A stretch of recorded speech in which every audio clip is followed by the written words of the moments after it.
I'm Maiken Umbach, and I'm here to talk to you about planning cities and spatializing citizenship.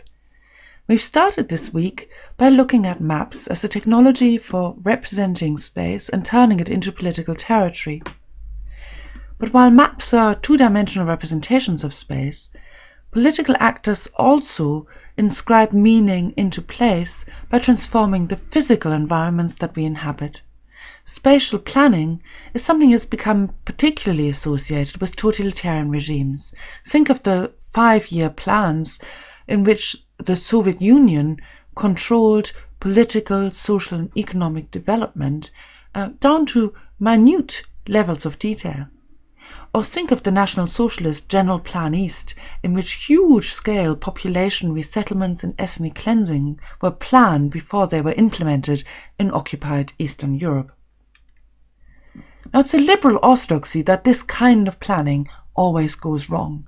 Images such as these of the Aral Sea, now almost completely dried out, are seen as emblematic of the failure of that totalitarian hubris, overstepping the proper boundaries of political intervention.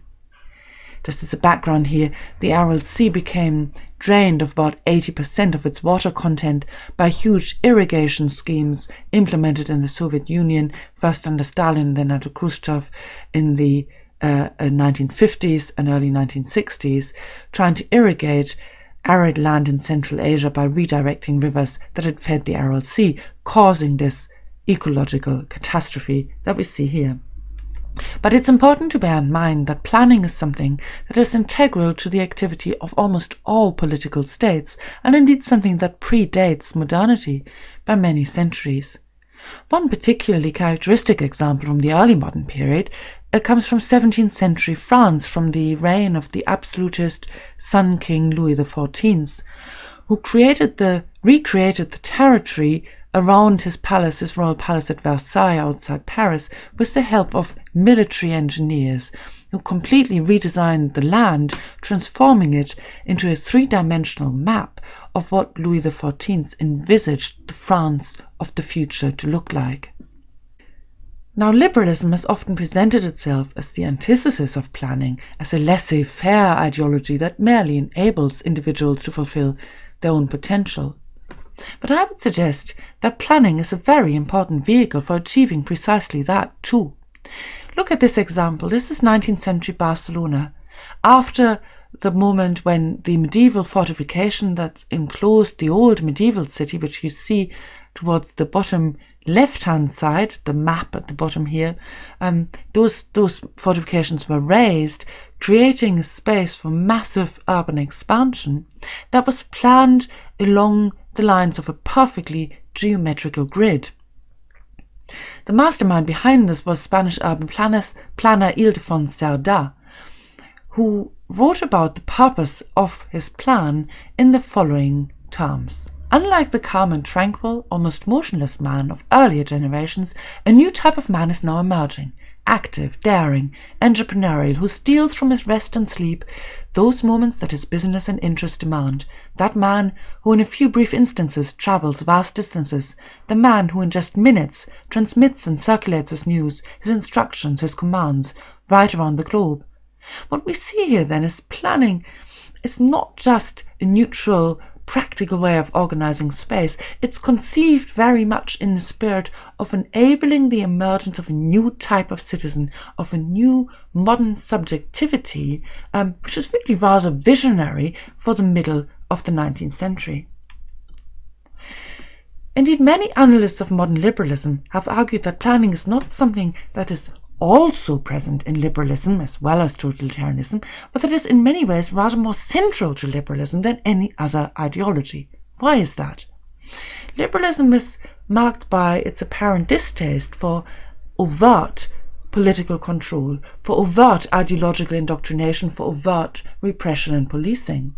And therefore, liberalism is particularly reliant on what you might call enabling templates, the creation of spaces that subtly induce us to behave in new ways that liberalism considers desirable, that encourages us to be the kinds of citizens that are amenable to liberal rule. What kind of spaces do these analysts have in mind? Well, much of this literature focuses on the processes of slum clearance, slums that are seen to be standing in the way of liberal progress and development. They pose practical problems, health threats, but also perceived moral problems, problems to do with illegitimate birth rates, with alcohol consumption, tobacco consumption, with disease, but also, of course, problems associated with political unrest, strikes, trade union activity, and all forms of resistance. One of the most incisive and thought-provoking commentators on the link between liberal ideology and urban planning is Patrick Joyce, and in the next learning step I'm delighted that we'll get a chance to look at a chapter of one of his recent books. My own work has been very much influenced by Patrick's thinking, and in my recent book, German Cities and Bourgeois Modernism, I explore that link between liberalism and urban planning with regard to a variety of industrial new cities in Germany. But I've also taken issue with some of Patrick's findings. Take these examples here from Hamburg, Germany's biggest port city and the second city of the nation in many ways, in the decades around 1900. What you see here is an architecture that is self-consciously liberal and functional in many ways, but it also does some other things that are very specific to this place. And that place specificity is something that I think Patrick doesn't emphasize very much in his analysis of planning as a universal mechanism. The house on the left, for example, it's a modern governmental administrative building, but it's dressed up in the style of traditional Hanseatic architecture. The material, the red brick, the narrow facades, the pitched gables, they all invoke early modern merchant houses of the city, and they speak to or try and relate to a sense of place that is much older and that is not universal. It's not transferable between different locations. Or take the images on the right. You see on the far right there's the town hall, and it, like many other structures, is sitting right next to these big reflective water basins that the urban planners created right in the heart of this bustling metropolis, inviting people, I think, to pause and to gaze upon these dark mirrors and then attempt to reflect on their own identity, on their role as citizens, and how they might relate to and feel about the polity that they inhabit. So to conclude, Michel de Certeau, in his influential book The Practice of Everyday Life, made an argument which is related to Patrick Joyce's by saying that planning, and he uses the grid, the geometrical grid of New York City as an example, is an inherently alienating practice. It imposes universal order that forces us into a corset of modern citizenship that is not sensitive to our own personal identities. However, de Certeau also suggests that we are not entirely controlled and bound by this planning, that we can reclaim, we can reappropriate these places by inhabiting them in ways that defy the intentions of the planner. New York City in this analysis comes to life at street level when, from the aerial perspective, all we see is order and geometry.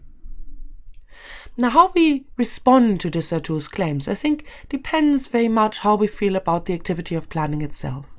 As we've seen, there are structural similarities in the use of planning between many different political systems, liberal and totalitarian, of the right and of the left. Planners have used structures such as the grid, such as the wide open square, the boulevard, to transform people into citizens, to inscribe ideology into everyday life, and to mobilize new groups to their political causes. But there are also important differences in the function of planning: transformative versus stabilizing, public versus hidden. So how should we as citizens feel about states and administrations that plan our urban environments in this way? I suspect our answers will depend on what particular political agendas are being pursued and whether we experience these as emancipatory or repressive. Or we may feel like de Certeau that all planning represents an unwelcome intervention in our personal identities that we seek to resist, undermine, or simply ignore as best as we can. I really look forward to hearing about your own views and experiences with cities. Thank you for listening.